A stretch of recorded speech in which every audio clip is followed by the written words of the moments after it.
l'invité de la matinale. KTO Radio. Bonjour à tous. Le Bénin a officiellement un nouveau président. Les électeurs ont voté le 12 avril dernier. Romuald Wadani, le candidat de la majorité, a été élu avec plus de 94% des voix, selon les résultats officiels communiqués par la Cour constitutionnelle. Dans un contexte marqué par des tensions politiques, des défis économiques et une menace sécuritaire croissante, particulièrement dans le nord du pays, quel regard porte l'Église catholique sur cette nouvelle étape politique? Pour en parler, nous recevons le père Anis Nyanvi, directeur de la communication de la Conférence épiscopale du Bénin. Père Anis Nyanvi, bonjour. Bonjour Marion. Alors je le disais en introduction, les Béninois ont élu un nouveau président le 12 avril dernier. La Cour constitutionnelle a confirmé la semaine dernière la large victoire de Romuald Wadani. Il succédera à Patrice Talon le 24 mai prochain. Dans quel état d'esprit sont les Béninois après cette élection ? Merci Marion. Avant tout, il faut reconnaître qu'une élection présidentielle représente toujours un moment important de la vie d'une nation, car elle engage l'avenir commun. Ici au Bénin, donc, nous rendons grâce à Dieu qui a permis que tout se déroule dans une atmosphère pacifique. Malgré les inquiétudes qui ont prévalu peu avant les élections, avouons quand même que notre peuple reste profondément attaché à la paix, une valeur précieuse et incontournable. Et je dirais même c'est une condition sine qua non pour un développement durable et efficace. Ben, Dieu merci, aujourd'hui les Béninois abordent cette nouvelle étape de leur histoire avec espérance et ils aspirent à une gouvernance qui rassemble, qui renforce davantage l'unité nationale et apporte des réponses concrètes à leurs préoccupations quotidiennes. Avant le scrutin, en effet, vous le disiez, les évêques avaient exprimé des réserves sur le climat électoral et certaines réformes institutionnelles. Quel regard porte aujourd'hui la conférence épiscopale du Bénin sur le déroulement du processus démocratique ? Alors, c'est vrai, la conférence des évêques, dans sa mission prophétique, a toujours tiré la sonnette d'alarme toutes les fois où il y a eu des inquiétudes qui ont dominé, qui ont prévalu, voilà, dans le processus. Mais il faut dire quand même que les évêques du Bénin portent avant tout un regard pastoral et responsable. Et il faut également souligner tout de suite que l'Église ne fait pas de politique partisane. L'Église, dans sa mission prophétique, s'intéresse profondément à tout ce qui touche au bien commun, à la justice et à la paix sociale. Ainsi donc, nos évêques du Bénin ont toujours encouragé la consolidation de la démocratie dans notre pays, qui reste une richesse importante. Et lorsqu'ils expriment des réserves ou des préoccupations, par exemple à l'occasion de leur session plénière, ou à d'autres occasions, à l'occasion des colloques organisés par la conférence épiscopale, etc. Ce n'est jamais dans un esprit de confrontation, mais dans le souci de préserver la cohésion nationale et de favoriser une participation toujours plus inclusive. Aujourd'hui, donc, l'essentiel est de continuer à renforcer la confiance dans les institutions, à promouvoir le dialogue et à faire en sorte que chaque citoyen de notre pays se sente pleinement acteur de la vie nationale.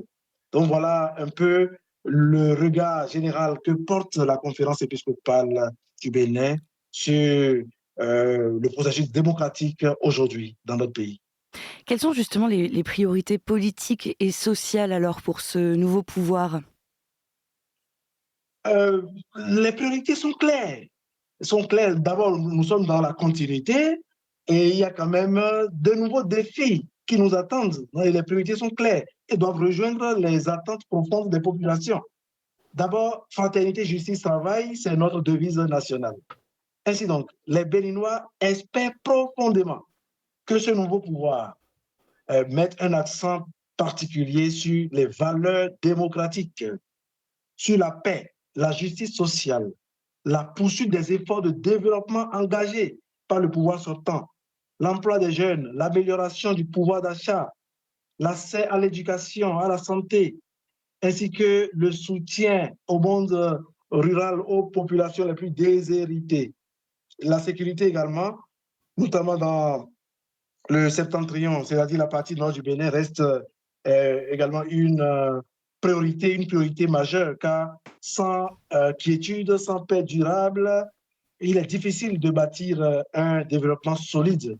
Mm. Mais au-delà de tout cela, il y a aussi un besoin fort de proximité entre les gouvernants et les citoyens, afin que chacun se sente entendu et associé à la construction nationale. Le dialogue avec nos frères et sœurs des pays voisins aussi reste un défi important aujourd'hui. Le contexte sécuritaire, on va y revenir, Père Anissé, mais avant cela, après la tentative de coup d'État, c'était en décembre dernier, comment l'Église, elle travaille à préserver le dialogue, justement, éviter les fractures? Alors, l'Église, de tout temps, travaille par sa présence, par l'écoute et par la médiation, surtout entre les acteurs politiques. L'Église, comme je le disais tout à l'heure, n'a pas de parti pris, mais est à l'écoute de tous. Et sa mission est de rassembler, d'apaiser et de rappeler sans cesse que nous appartenons à une même nation à travers les messages des évêques et à travers les rencontres pastorales et les initiatives qui sont prises ici et là par l'aumônerie des cadres et personnalités. L'Église au Bénin encourage en tout cas le dialogue sincère et la recherche du bien commun, le respect mutuel. Et les prêtres également, dans leur ministère, dans les homélies, etc., insistent sur cette fraternité que nous devons cultiver et accompagnent les communautés dans un climat quand même de proximité. Donc l'Église croit profondément que le dialogue reste toujours plus fécond en toute chose. Et l'Église travaille à cela. C'est surtout à travers le dialogue. Et c'est très important. Vous en parliez, les messages des évêques, les différents messages, que ce soit dans des communiqués ou lors des sessions plénières ordinaires, notamment de cette année pastorale 2025-2026, c'était en janvier dernier. Les évêques, ils insistent sur la nécessité d'une réconciliation nationale, sur la nécessité aussi de l'unité. Pourquoi ce thème est-il central aujourd'hui ? Au Bénin, en fait, il existe un symbole fort qui parle profondément à notre conscience collective. C'est le symbole de la jarre trouée. Cette image exprime avec force qu'une nation divisée, fragilisée par les tensions ou les exclusions, ressemble à une jarre trouée qui perd peu à peu son contenu. On peut y verser beaucoup d'efforts, des réformes, mais si les fissures ne sont pas bouchées, réparées, les efforts restent vains. Et donc, le symbole de la jarre trouée, qui invite à une véritable mobilisation nationale, demeure un symbole fort pour notre pays, pour notre peuple. Et pour la boucher, donc, aucune main ne sera de trop. Et le Bénin a besoin de tous ses fils et de toutes ses filles dans ce processus. Et le Bénin a besoin de ceux qui sont ici, de ceux qui sont loin, de ceux qui sont en exil, de ceux qui se sentent marginalisés, même de ceux dont le parcours politique a créé peut-être des incompréhensions. Et les évêques insistent sur la réconciliation nationale parce qu'ils savent que la paix sociale se nourrit de confiance, de justice et d'écoute. Et puis, je dirais également, un pays avance mieux lorsque chacun se sent reconnu, respecté et associé à la construction de l'avenir. Donc, la réconciliation n'est pas seulement une réponse aux tensions, c'est une démarche de maturité aujourd'hui au Bénin. Et elle suppose le courage, le dialogue, la recherche du pardon, la volonté de dépasser les clivages et de mettre l'intérêt supérieur de la nation au-dessus des intérêts particuliers. Donc, tous les fils sont convoqués au débat et à la construction nationale. Père Anissé, je voudrais qu'on revienne brièvement sur le contexte sécuritaire. Il est compliqué, particulièrement dans le nord du pays. Cette zone, elle fait face à la menace djihadiste venue du Sahel. Le nord du Bénin qui est donc confronté à cette extension de cette menace djihadiste. Comment cette réalité affecte-t-elle les populations chrétiennes ? Alors, c'est vrai, les populations du Bénin, en particulier les populations du nord du Bénin, vivent un moment un peu difficile et on passe à des défis sécuritaires préoccupants aujourd'hui. Et ces défis impactent la vie quotidienne, les déplacements, les activités agricoles, le commerce, et la scolarité des élèves, etc. Et donc, les communautés locales, les autorités et l'Église travaillent ensemble pour soutenir justement nos populations face à ces difficultés. Et de façon plus concrète, les paroisses et les diocèses essaient d'être plus proches des populations. Car il faut l'observer, il y a eu des déplacements complexes et il y a eu également beaucoup de mouvements dans certaines régions.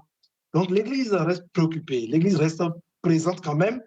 Les prêtres et les catéchistes, les agents pastoraux poursuivent leur mission avec courage et détermination. Mais en même temps, les paroisses essaient d'apporter le soutien maximal à qui en a besoin, des lieux d'accueil, le soutien moral et spirituel, parfois même le soutien matériel aux familles les plus touchées. Donc c'est une épreuve vraiment, et face à cette épreuve, la foi et la solidarité sont de mise. Voilà, donc c'est là où nous en sommes. Avant de conclure, Père Anicet, je voudrais revenir sur l'engagement social, un mot quand même, puisque les évêques ont alerté plus largement au niveau national sur la hausse de la pauvreté, de la sous-nutrition, les difficultés rurales. Comment l'Église, elle s'engage auprès des populations les plus vulnérables? L'Église au Bénin est engagée depuis toujours auprès des plus fragiles à travers les œuvres de la Caritas, à travers les écoles, les centres de santé et les différentes œuvres sociales. Donc l'Église accompagne les familles en difficulté également, les jeunes, les personnes déplacées, les malades, les personnes âgées, les populations rurales, etc. Donc son action, au-delà de l'immédiat, continue d'être une action pour la promotion de la dignité humaine, car la gloire de Dieu, c'est l'homme debout. Père Anicet, en guise de conclusion et brièvement, mais si vous deviez synthétiser la priorité pour les évêques du Bénin aujourd'hui? La priorité, c'est de préserver la paix, renforcer l'unité nationale et promouvoir la dignité de chaque personne. Les évêques du Bénin souhaitent un Bénin où le développement économique s'accompagne d'une véritable justice sociale, où la sécurité protège les populations et où chacun peut regarder l'avenir avec confiance. En résumé, il s'agit de bâtir une société plus fraternelle, plus solidaire et plus espérante. Car lorsqu'un peuple reste uni et garde l'espérance, je crois qu'il trouve toujours la force de construire un avenir meilleur. Père Anicet Nianvi, merci d'avoir été l'invité de la matinale de KTO Radio. Merci. Je rappelle que Merci. vous êtes le directeur de la communication de la Conférence épiscopale du Bénin.